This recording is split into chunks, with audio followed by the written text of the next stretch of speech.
Believe it or not, this video is sponsored by Surfshark VPN. More on that in a bit. With Super Smash Bros. Ultimate wrapping up DLC, several questions are left hanging over the community's heads. Where do we go from here? How much post-DLC support will there be? Any further balance patches to refine the roster further? But one question looms larger than all the rest. What'll the next game be like? While it'll definitely be a while before we hear anything about development on the next Smash Bros. Game, it hasn't stopped the community from coming up with ideas and doing some good old-fashioned blind speculation. And I'm about to feed right into that personally. You know, for fun, right? So let's take a closer look at 4 potential directions Smash could take when the time comes for its 6th rendition, or 7th depending on how you count Smash 4's 2 versions. We'll also weigh the pros and cons of each option and how possible or likely they actually are. Bear in mind, this is very early and just for the hell of it, and a whole lot could happen in the next few years to shake up predictions, so don't commit too hard to these ideas, alright? Okay then, let's begin. Smash has been around for over 20 years now, and each sequel took what its predecessors did and built off that. Our first option for the next game is to simply do what every game prior to Ultimate did. Use the current game as a springboard, keep most of the current content, though probably less than usual with how much content Ultimate has, and bring in a helping of new stuff on top of it. Sprinkle in some good quality of life changes, add a few compelling new features and modes, and voila! This business as usual approach has some legitimate upsides. For one, it's something Sakurai has done several times before. It'd be a smooth process for him and everyone involved, and having it be right in their comfort zones would let them devote more mental energy to actual development. This would also allow for plenty of new content to help the game stand out on its own terms. Ultimate made a huge deal out of everything and everyone it brought back, but there was actually a dearth of new content in the base game. A mere 6 full-fledged newcomers paled in comparison to the dozen Smash 4 had at launch alongside the Mii fighters. It also gives them more opportunities to fix or improve older, outdated features that Ultimate didn't have much opportunity to touch. Though the downside to something more run-of-the-mill is it'd feel really plain compared to what Ultimate accomplished. We've gone through 3.5 years of such craziness that expectations might still be running high by the next game, and a more typical sequel could be deemed inadequate by the fans, something Sakurai himself is all too aware of. It also run the risk of being too much of a middle ground. A jack-of-all-trades approach can have downsides in situations where it helps more to focus on specific things than to try and catch more than you can hold, so to speak. Overall, it'd be a safe and easy way to handle the next entry, though potentially too vanilla and too unspecialized for its own good. Still, if the new features were good enough and stood out, I think people would still be interested and it'd still do well. I'm confident that fans would buy in for the right mix of first and third-party newcomers, the right improvements to the series' structure and mechanics, and the necessary upgrades to netcode and other such features to make playing online much more convenient. Speaking of making the internet more convenient, this video is sponsored by Surfshark VPN. I know, this is different, isn't it? Surfshark is a VPN, or virtual private network, that takes the data sent from your computer or smartphone to your network and encrypts it before it goes out. This extra layer of protection makes your data harder to read and obtain so you aren't vulnerable to stuff you would have been normally. Hackers, phishing attempts, intrusive ads based on that embarrassing thing you Googled last month, all stuff Surfshark can give you an extra shield against. Trust me, nothing like being able to surf the web with peace of mind. Surfshark also lets you change your IP address at will to one in a different location, and with over 3,200 servers in 65 different countries, there are a lot of options. Which comes in handy if, say, there's something you want to watch in your favorite streaming service that isn't available in your home country for no apparent reason, but is elsewhere. You, the viewer, can even get a special deal. Follow the link down in the description and enter this code, and you can sign up with an 83% discount and 4 extra months free. There's even a 30-day money-back guarantee, so you have a safety net if things don't work out. Feel free to pause to make sure you spell the name correctly. Thank you to Surfshark for the sponsorship, and now back to our regularly scheduled video.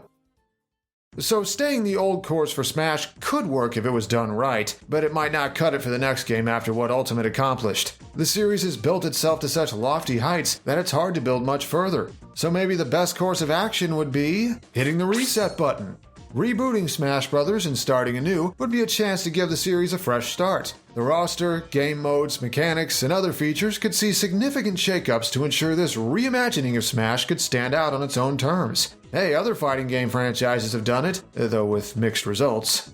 Starting off with a clean slate would help reset fan expectations, in theory. Whether a hard reboot that reimagines everything from the ground up, or just a soft reboot that refreshes the roster while keeping the basic framework intact, it helped the next game build alongside Ultimate more easily and forge its own identity with fewer expectations of having to one-up its predecessor from the get-go. It also gives Sakurai, or whoever was involved in the unlikely chance it wasn't him, an opportunity to do more of something that's always been lower priority in the series so far. Retool old veteran fighters' movesets and update them. People have been clamoring for reworks to Samus to incorporate her modern abilities, Sonic so his moves are more varied and less reliant on curling into a ball for so much, Ganondorf so he doesn't feel as derived from Captain Falcon anymore. I wouldn't mind if he got his trident for a few attacks myself. A reboot could be a chance to overhaul more veterans in ways they've been needing for a while.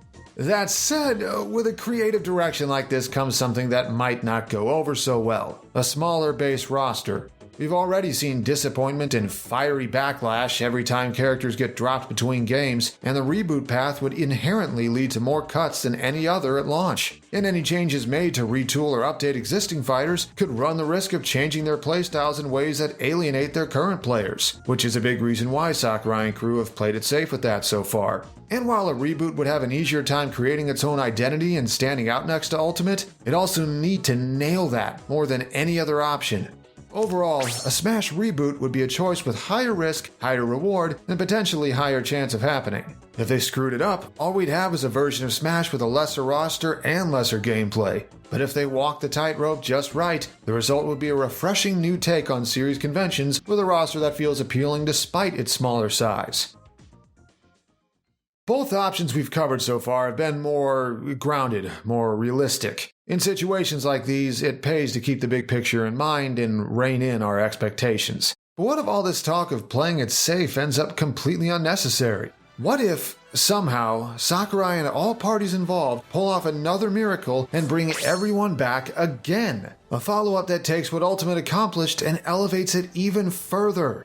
The upsides of this path are obvious. Everyone sticks around, no one gets left out, no players are left on the outside looking in. This grand celebration of all things Smash, or all of gaming if that's your thing, would keep on going. Not only that, it could expand even further in whichever directions the developers saw fit, covering more of Nintendo's storied history, throwing a line to more fan favorites who've been forgotten over the years, bringing even more third-party companies into the fold for a crossover the likes of which gamers could never have imagined, reaching the impossible milestone of a big-budget fighting game with 100 playable characters? If it sounds like I'm exaggerating, then, well, there's a reason for that. For all I've seen this idea hyped up in some parts of the community, it's just not a very realistic outcome. Sakurai himself said that bringing everyone in Smash history back for Ultimate's base game only happened by the skin of his teeth, and with the newcomers brought in since then, especially the DLC, it'd be even more of a Herculean task. All it'd take is for a single company to get cold feet, or for relations to break down in the next few years, and the whole thing is incomplete, the premise tarnished. Not only that, the roster has become so huge that focusing so much on bringing everyone back could be a detriment to the actual new content. Ultimate already focused so much on the everyone is here angle that its base game had just a handful of newcomers, 5 new stages, and only 1 fully updated veteran. How much more restricted would they be if they had to spend even more time and resources tweaking 90-ish existing characters and getting all the necessary licensing and red tape cleared up for every last guest fighter? Overall, while the idea of bringing literally everyone back a second time would keep every fan appeased to some extent and lead to even greater of a celebration, the sheer impracticality and side effects of attempting such a thing honestly make it both unlikely and maybe not even worth it. Sakurai said Ultimate's roster was a special occasion that'd probably never happen again. We're best off heeding his advice. And yet, there is a way Ultimate's roster could still get one more go-around. Other franchises do it, other fighting games have done it before. Looking at you, Street Fighter. So maybe this could be a chance for Smash Bros. To follow suit. We're nearing the twilight of the Switch's life cycle. I wouldn't be surprised if Nintendo's next console, whether a Switch 2 or something completely new, ends up hitting shelves sometime in 2023. What better way to ensure Smash is on that new system right away than with an enhanced port of Ultimate that launches sometime within its first few months? This would be a stopgap release of sorts, something to hold fans over so development on a true sequel could take its time. Sakurai could even take a more supervisory role while directing a different project, if he felt comfortable doing that. What we get is basically a more complete version of Ultimate on more powerful hardware, with all the upsides that entails. All of the DLC, or at least all the characters and stages, could be included in the base release, giving players who balked on buying all of it, or who weren't interested enough to take the plunge, another way to play it. But it'd also be a chance to address some of Ultimate's flaws and make the game a more definitive package. Single-player content could use some variety? Let's do something about that and bring in an old mode like a boss rush or a new mode like an obligatory big online battle royale. If certain stages have issues? Alright, let's make it so you can turn stage hazards on or off on the stage select screen instead of it being tied to the rule set, and let's make some other thoughtful improvements like the backgrounds on Northern Cave and Hollow Bastion staying put when hazards are off so players with motion sickness don't get screwed over in tournaments. Online play causing people to fly into a rage even more than usual? Alright, how about more options for online play, some actual ladders inspired by other fighting games, and much improved netcode thanks to stronger hardware and a dev team fully aware of how important such a thing is now. Maybe a few new characters as well? Hard to say. Might have to settle for a new batch of Echo Fighters since they're easier to make, but even that would be neat. The biggest problem with this path? We don't actually know if it can be done. All of that red tape I mentioned before might still apply here, meaning if the contracts for Ultimate didn't include the option to re-release it on a new system a few years later, this probably can't happen. Beyond that, any new changes or additions to the game might not be enough to convince people who bought the original version of Ultimate to double dip. This isn't the same as Mario Kart 8 jumping from the underperforming Wii U. The Switch and Ultimate itself have both sold like crazy, and the millions who already have the game might balk on buying a port, especially if the next system is backward compatible.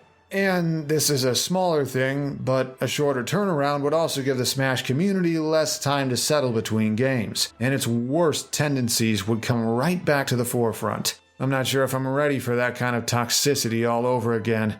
Overall, an enhanced port of Ultimate would give fans a more complete package with icing on top and give Nintendo's next console a shot in the arm early on in the form of a literal smash hit. The right new features could give it enough to stand out above the original version, especially if they take advantage of stronger processing power and whatever new gimmicks the system comes with, but it also runs the risk of not selling well enough to be worth it, and that's if licensing for the original left the option open for it to happen in the first place. So, there you have it. These are 4 possible directions the next rendition of Smash Bros. Could take. Each have their own pros, cons, and chances of happening that all need to be considered. It's still too early to tell exactly how things will go down. Even the enhanced port option would be a good 2 years away, so this could end up either spot on or laughably outdated in the future. We're best off adapting to circumstances as they change and adjusting our predictions accordingly. I'll be doing that, and I encourage you to do the same.